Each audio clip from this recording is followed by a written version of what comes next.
Rudy, I know this is our last hit for the year, so I'll begin by wishing you a happy holiday season and then all the best in the new year.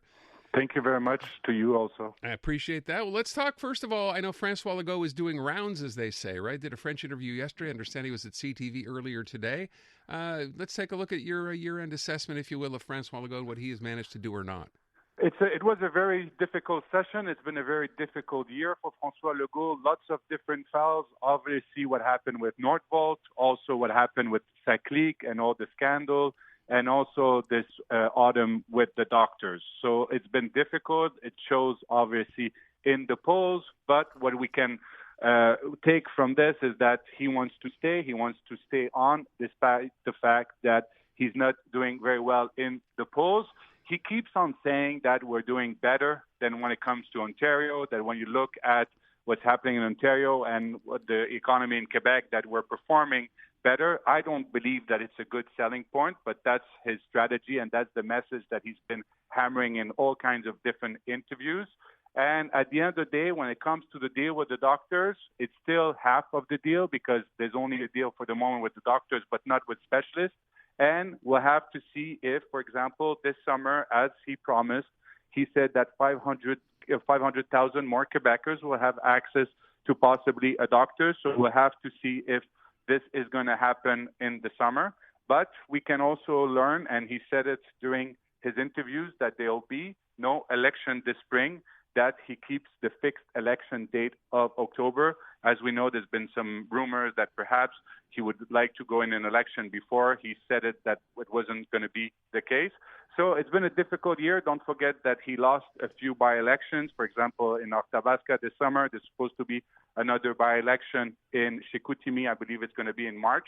But for the moment, he's staying on, and he also is continuing with this message that Quebecers don't want a referendum, and that when he's compared to, for example, Pablo Rodriguez or Paul Saint-Pierre Plamondon, that he has more experience, he's an experienced leader, and that if Quebecers look at the others, they will think that the CAQ is still the party to lead them in 2026. I know we have talked about this now for a while, the idea that he would step down. I know he issued that statement saying, he did the old walk in the snow and he's staying on. If you had to bet against bet, does he stick around to run in October? I think it's a question of his caucus. At this point, I think his caucus is still with him, but they were expecting that they would perform better in the polls. But when you see what's happening, for example, with the Liberal Party of Quebec, I do believe that it's possible that the CAQ can perform better, especially if the PLQ is not able to get back on his feet. And it all depends if his own caucus is going to keep them. There's maybe, and we'll have to wait in January and February, sometimes you can hear some member of the National Assembly from the CAQ saying, maybe I'm not going to run again. So that will also put a pressure on him. But for the moment, I do believe that he can stay on. Let me ask you, so you mentioned the Provincial Liberal Party. Yes. We know, again, today, front page news, Journal de Montréal, then La Presse with a follow-up on that story. Again, more for Pablo Rodriguez, calling into question his leadership. I know the party issued a statement today. He said he did not know, which is what he said all along. This time he's suggesting as well. He says, we have retained a lawyer to file a formal complaint with UPAC and the Chief Electoral Officer of Quebec. But again, at some point, as we keep saying, it doesn't matter what sticks or not. Perception here is now beginning to overtake reality, I think, in terms of, his possibility of staying on as leader. Yes, in my view, I don't think Pablo Rodriguez can stay as a leader. I know there's this expression, we're always waiting for the other shoe to drop, but we've been talking it for the past 4 weeks, and every week it comes another scandal, and all the time is the same explanation. I wasn't aware, it wasn't me, and we'll maybe, have an inquiry. But the reality, and we just learned that this afternoon, there's supposed to be a caucus of the Liberal Party tomorrow morning at 8:30. It's not in person, it's a virtual one. And I do believe it's going to be a very important caucus because there's a lot of people inside the Liberal Party of Quebec that for them enough is enough. And the reality is that he's a distraction for the Liberal Party of Quebec. And when you look at all the stories that are happening, it's not related to the Liberal Party. It's related to his own leadership race.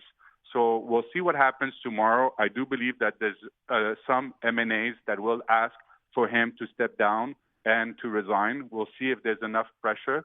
But don't forget, when you look at what happened last year in Ottawa, Justin Trudeau was in the same situation. He resigned in January, and they had a new leader in March. So can the Liberal Party have a new leader? Yes. Do they have the time to organize a new race? Yes. And we saw it with the Federal Liberal Party.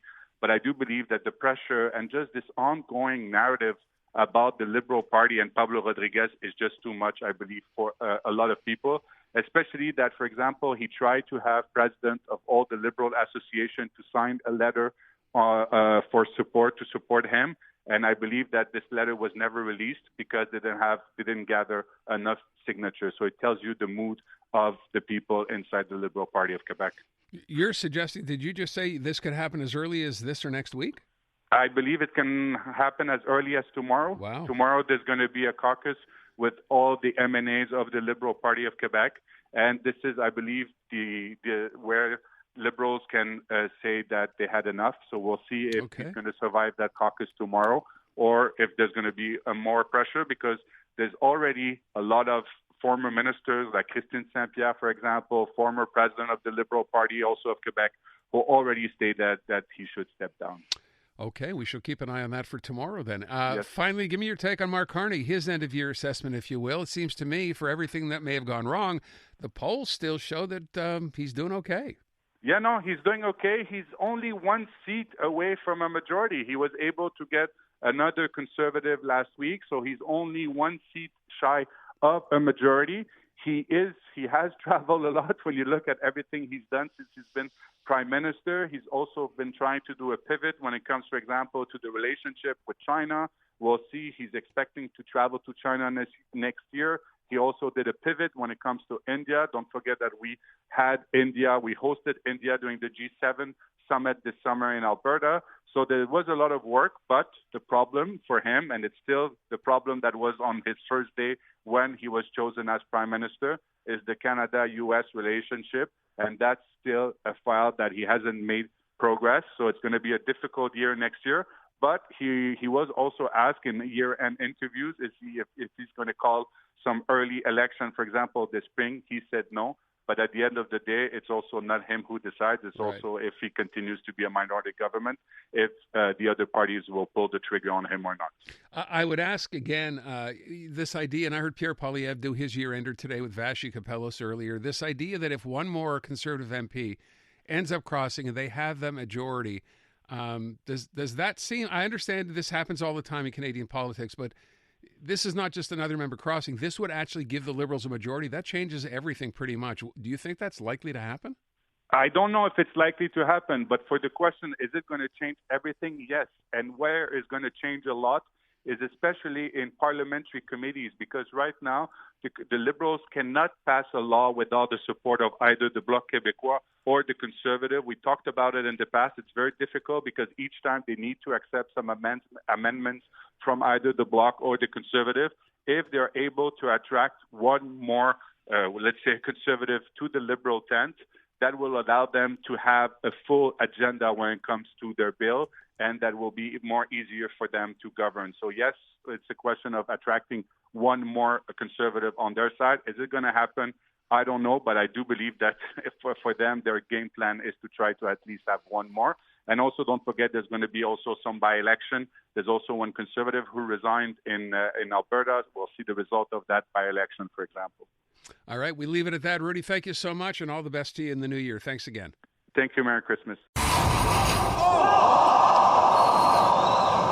I'm Dylan Playfair. And I'm Tyler Smith. We're putting loneliness in the penalty box by talking to some of our favorite athletes about the importance of friendship. This is Bromance. Bromance is brought to you by Charm Diamond Centers, proudly Canadian-owned and operated. Charm has been part of your love stories and bromances for over 50 years. And you can find Bromance on the iHeartRadio network or wherever you get your podcasts.